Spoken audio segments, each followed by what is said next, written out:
Hello, welcome back. Thank you so much for joining me. This is Kari Waltz. I'm in my studio, even though you can't see me.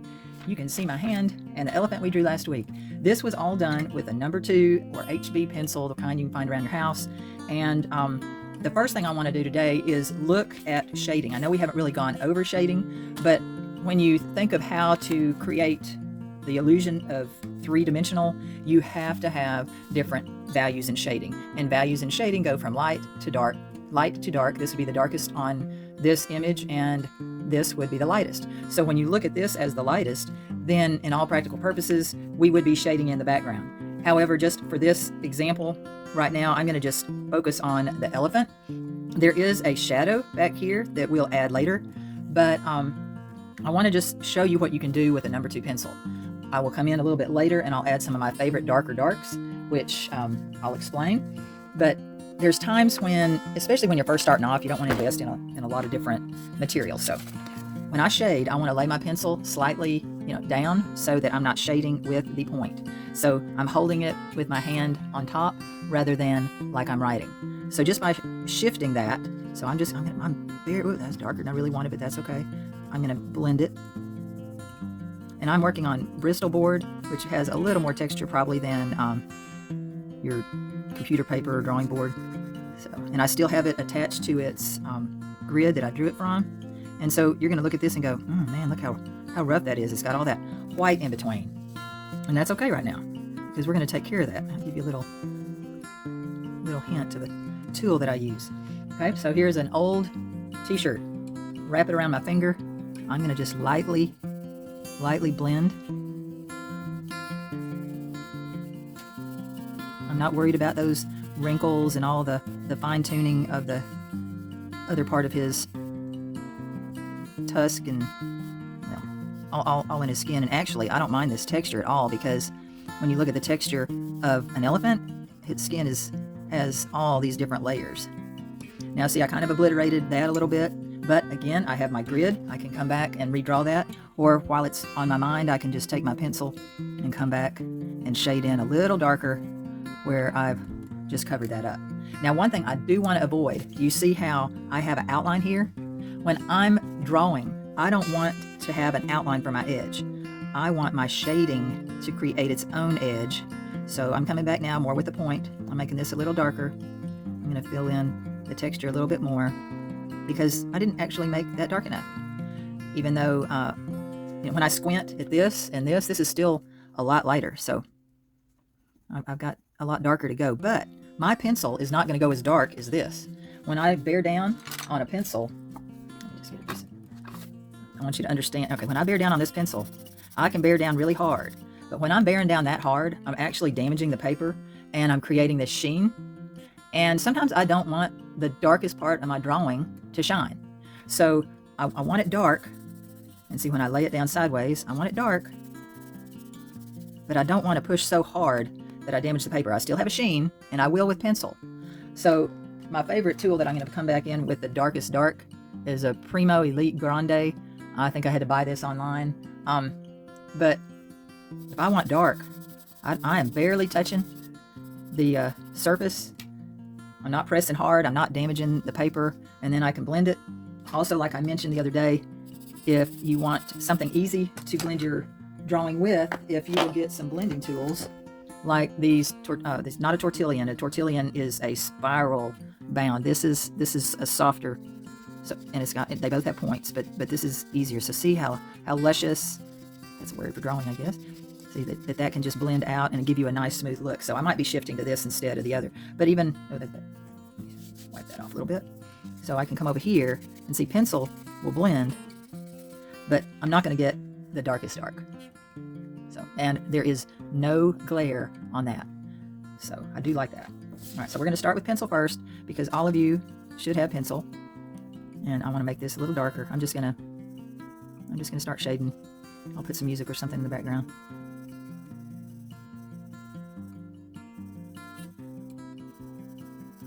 I'm reestablishing the darks, because as I put in the shadows on, or the shading, the color on the elephant, I don't want to lose my shadow shape. So I'm going to come back. I'm coming back in and making that darker.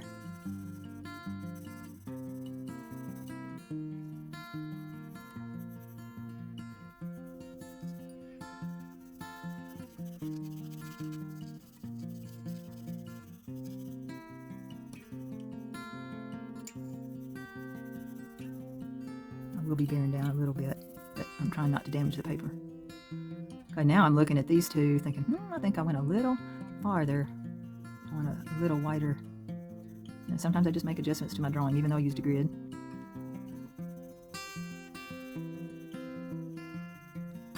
As I add the shadow and shading, sometimes I can tell that, okay, need this a little darker. There's his eye.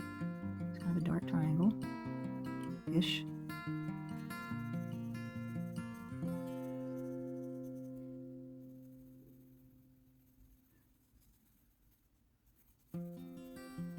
And ideally, I just thought of this, I should have started in the left hand. I'm right-handed, so I should have started on this side of the elephant and worked across, so you're not dragging your hand through it. So just a hint, if you do that and you think, oh, I'm going to mess it up because I rest my hand on it, there are some things you can do is just take a piece of paper, lay it on so that when you're resting your hand, you're not actually resting your hand on the elephant itself. So I'm going to slide this over. Now that I started thinking about that, I'm going to do that part first. Now I want none of his body is white. So I'm going to do what I did on the other side of the elephant, and I'm going to just start filling in with the light gray. Let me make sure that I don't lose this shadow. Make that a little darker. We're going to go over techniques of shading later. I actually couldn't stand leaving the sweet little elephant without finishing him. It was really hard for me to walk away. So I thought, well, I'll video shading, and then I have another lesson. And you can always come back and watch it later. All right, so he's shaded, not all the way. And I'll probably speed this up too, because I also talk slow.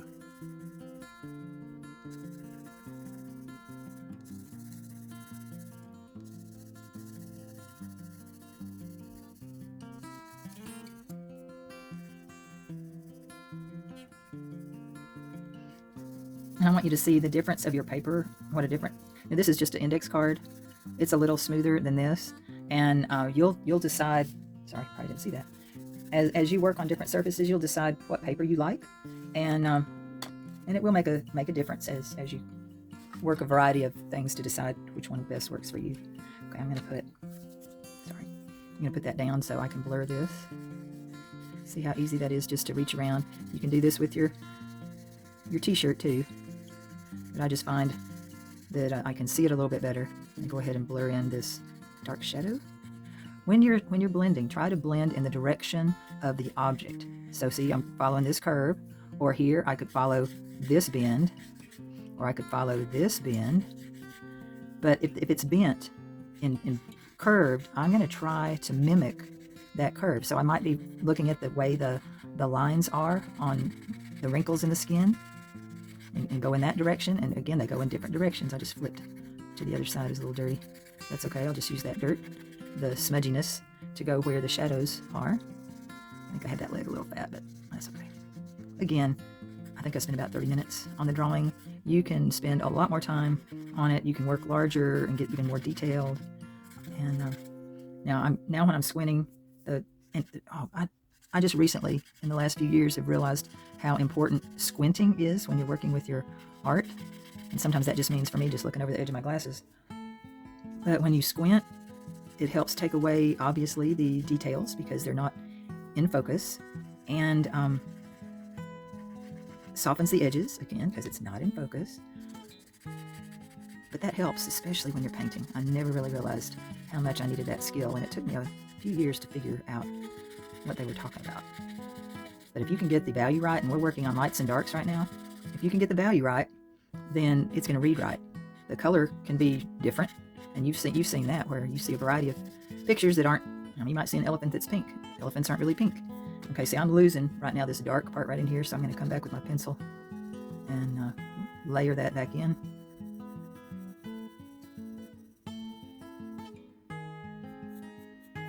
Using more of a point because I'm trying to be a little more controlled.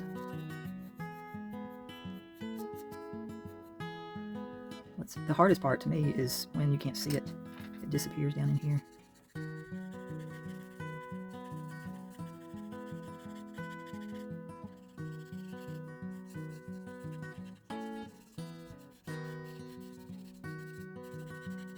All right, you see how I'm not seeing an outline here, where I have an outline up here, and I don't want an outline up here. I'm going to come back and fix that. and make the gray go all the way to the edge and blend in with the shade of the pencil. If you have an outline, it's going to give you the look of a coloring book, and I don't want that.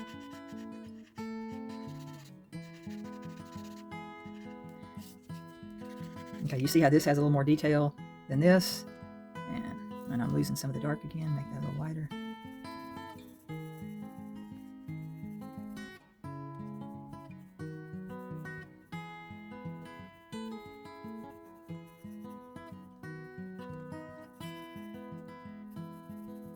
I want this to be more solid.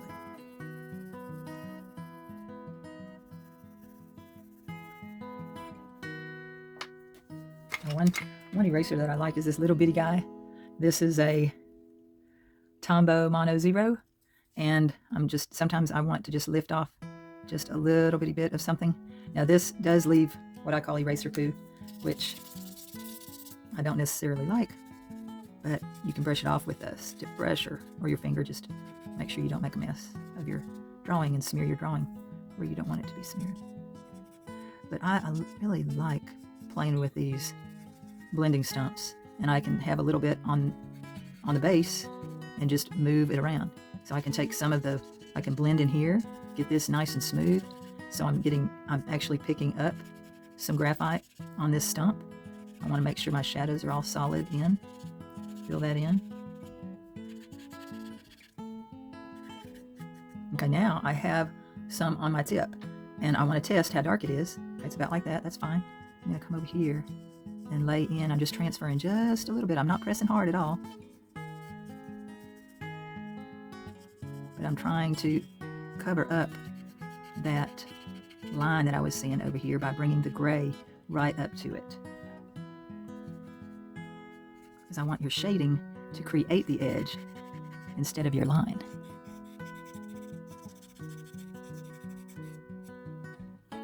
If you get too much, my favorite eraser for just lifting, actually my favorite eraser for almost everything, is this kneading eraser. It comes in a little rectangle, and when you buy it, it'll look kind of flat like this. Well, didn't quite make it there. When you buy it, you get it, you stretch it, squeeze it, pull it.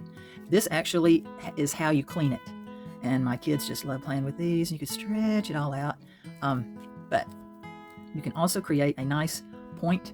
So if I want to control where I lift, I can just lay it in, and it will, I can press it and lift, and it'll pick up a little bit, or I can just lightly touch it and lift up some more. So if I get something too dark, this is an awesome tool to come back and lift a little bit extra out. So, and see how this part of the ear is lighter than that part of the ear? So this is where you're going to really use a lot of comparison and contrast, a lot of higher order thinking skills go into drawing, because you're always analyzing, is that lighter, is that darker? Does that need to have a sharp edge? Does it need to be in focus? That's what a sharp edge means. Or does it need to be soft so that so it'll blur out a little bit? So again, now we're working with the tip of our tool. I've only used a number 2 so far, and then this blending stump. I haven't touched the tusk. Okay, see again, this object is curved, so I don't want to use straight lines when I shade it. I can use some up and down to go along the shape, but do it somewhat in a curve. That makes sense, I hope. See how this shadow is falling into place? I think when I drew this the other day, I didn't even notice the shadow in the background. And I thought, well, we're going to have to put a shadow or something on there, because we don't want him to look like he's just in limbo and in the air, or just got stuck on the page. You want it to, it's called weighting an object when you put something under it. Okay, see, I'm kind of running out of, now there's a little bit left on there. But again, this is a tool I wish I had when I didn't realize how helpful it was, because I didn't have this for my students. That was 7 years ago. I've learned a lot since then. Again, you don't want to damage your paper, so I'm not pressing hard, but I'm pressing enough. Now, do you see I'm looking over here? Oh, sorry. See, I'm doing this by myself, so I don't realize when I get off my page. I'm so sorry. Look at this back leg right here, this back side, because when you see the shadow over here, the light's coming from this side, casting the shadow on the back. This is the ear shadow down here. This is his side shadow here. So when you have the shadow coming the light coming this way, you want to make sure that the light on, see right now the legs look flat. because it's the same value all the way across. So what we want to do is we want to start creating the illusion of bend. So if my light's coming from more on this side, I'm going to use a little bit of this kneading eraser to help me. It's going to be a drawing tool. I'm not just erasing everything. I'm trying to lift off little bits that could possibly even be the texture of the skin. A little bit more here, a little bit up in the shoulder. I'm looking for where it's just a little lighter. Okay, now I've added a little light. So now I need to add a little dark. So I'm going to come on this side.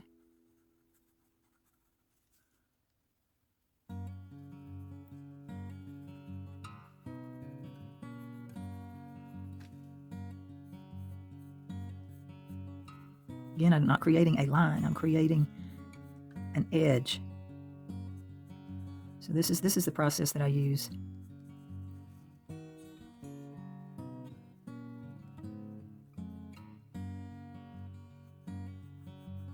Some of this, it might not be dark enough, but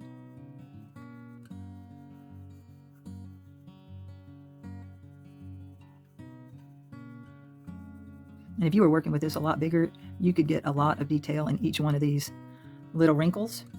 But you see how this leg is a lot more interesting to me than any of the others. I need to make up underneath, especially an animal that has so much weight as an elephant. You create the illusion of weight sometimes by heavier, darker lines at the bottom. That just gives it a feeling of weight. All right, so now I see the line here, kind of his toe area. Now, I know I'm naming it now, but I want you to know what I'm talking about. And I need to lift up a little bit of light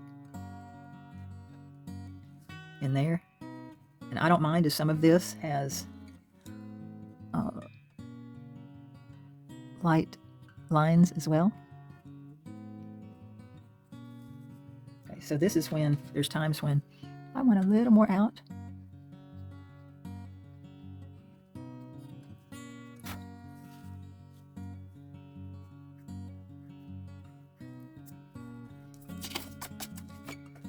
Okay, does that give you an idea of what I'm talking about?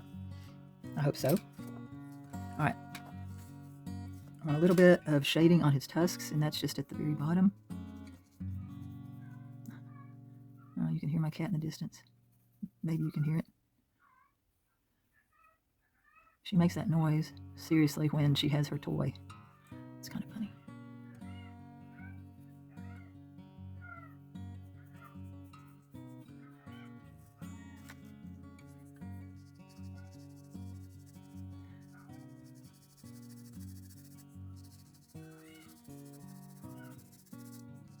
I just decided to sketch in where I felt the shadow would be. And that's going to be very, very pale. But it's going to give it a little foundation and make it feel that there's at least a surface there.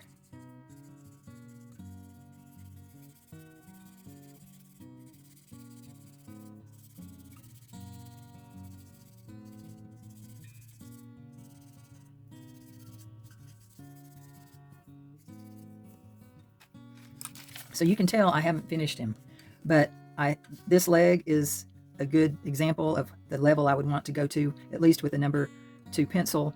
I would just continue working, comparing and looking at what's dark, what's light, how dark is it, and I'm not getting as dark as I want with this pencil, so I'm going to be shifting in a few minutes. Well, I'll just finish it first. See, I keep changing my mind.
When I look at this right here, it goes medium to really dark, and this is a hard line right here on the outside, so I can make this pretty dark right here, a hard edge, because the dark of the elephant leg comes right up to it, so I don't mind having a real dark edge there. And then there's a little bit of light.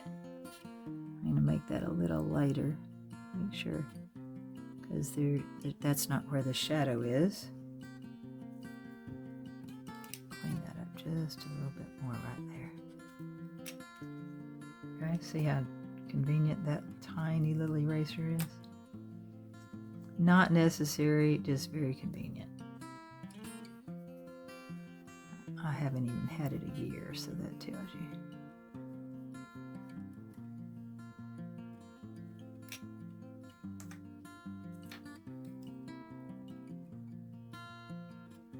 And if your elephant was bigger, these little details would probably be easier to do. That's okay.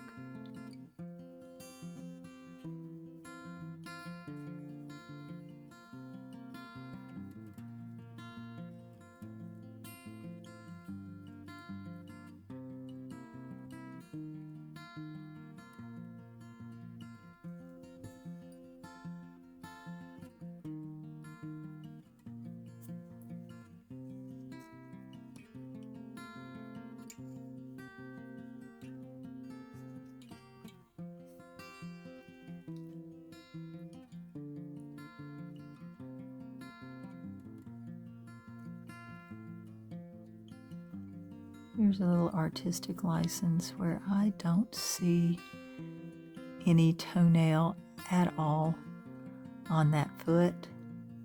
So I'm going to just give it a little indication that it's there, because it bothers me. So it's okay. Rules are made to be broken, right?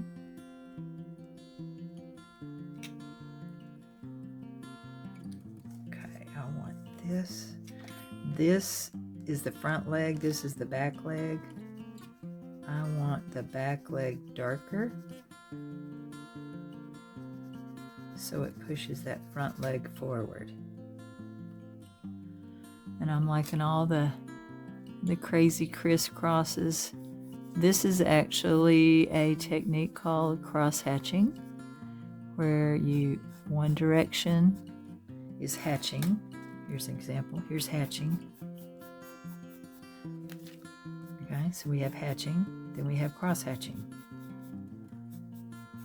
I usually use this method when I'm dealing in pen and ink, marker, that kind of thing. But the farther away it is, the lighter touch,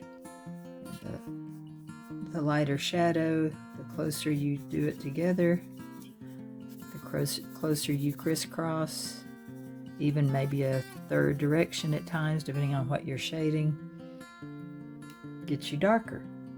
So, because this elephant has all this crazy wrinkles, which is kind of fun, and I'm looking at how they kind of almost spiral around this knee joint. And then we have saggy skin down in here.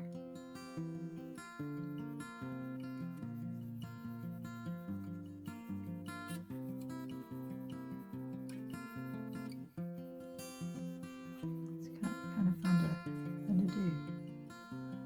Like I said, I don't remember doing an elephant in any kind of detail at all.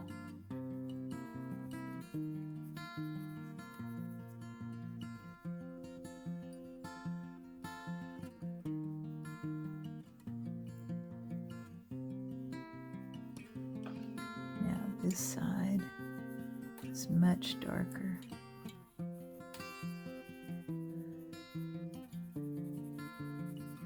And it has a hard edge.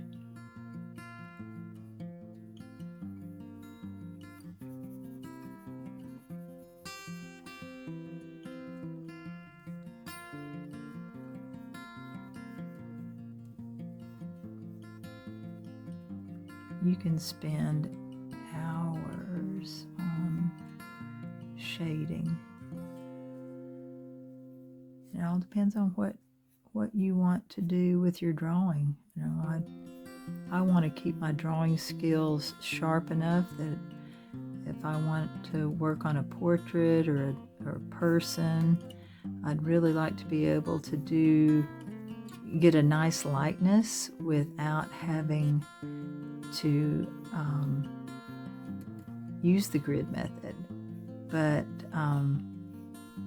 the grid method definitely eases the tension of getting a likeness. And it gives me all these reference points that I can come back to. Okay. Want some of this. This is too smooth to be up under here, even though you can't see. It's too dark. You can't really see it. Because my pencil lines can be seen, all this texture everywhere else. I'm going to come back with a few just to give it some interest. And I'm going to take a picture of this. This one is only with the 2B pencil, or number 2 pencil, HPP. I'm going to make that a little sharper edge. I really like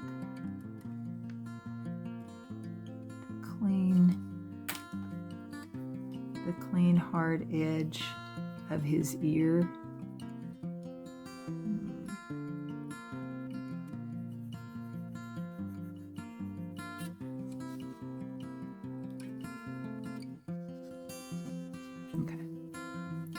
That's good enough.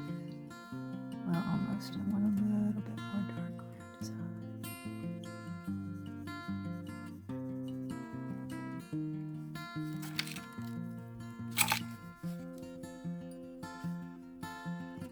Okay, this is number 2 pencil.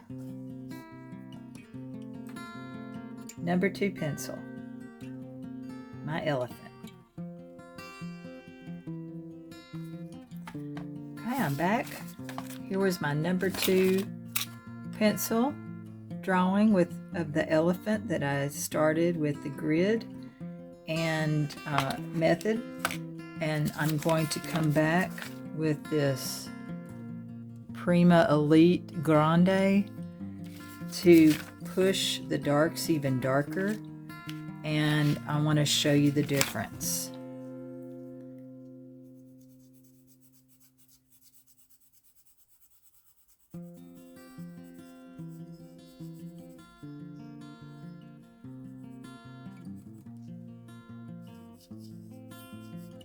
Not pressing hard at all. Just going over the darkest darks.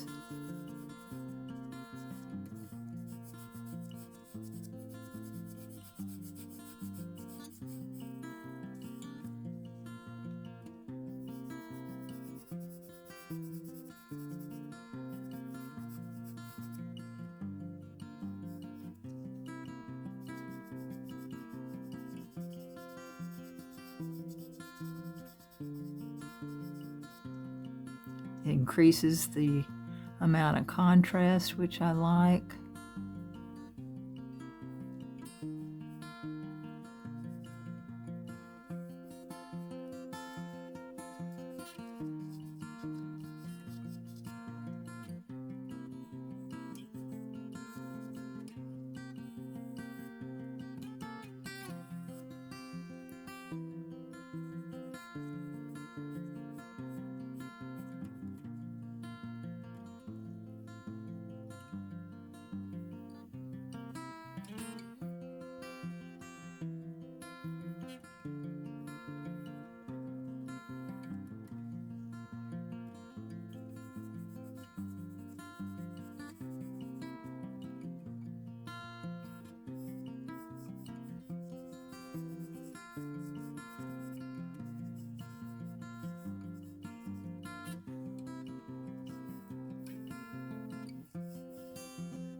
Okay.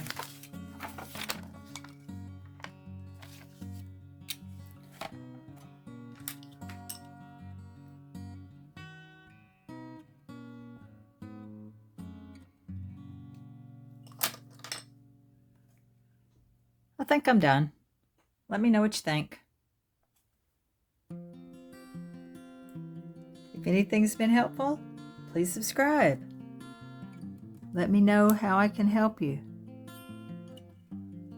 maybe an elephant wasn't the best choice to start with, but you can have all sorts of wrinkles and creases, and just getting the lines right to me is a sense of accomplishment. I'm looking here, I want to make this a little darker right in here, just because this is behind this and I want contrast between there.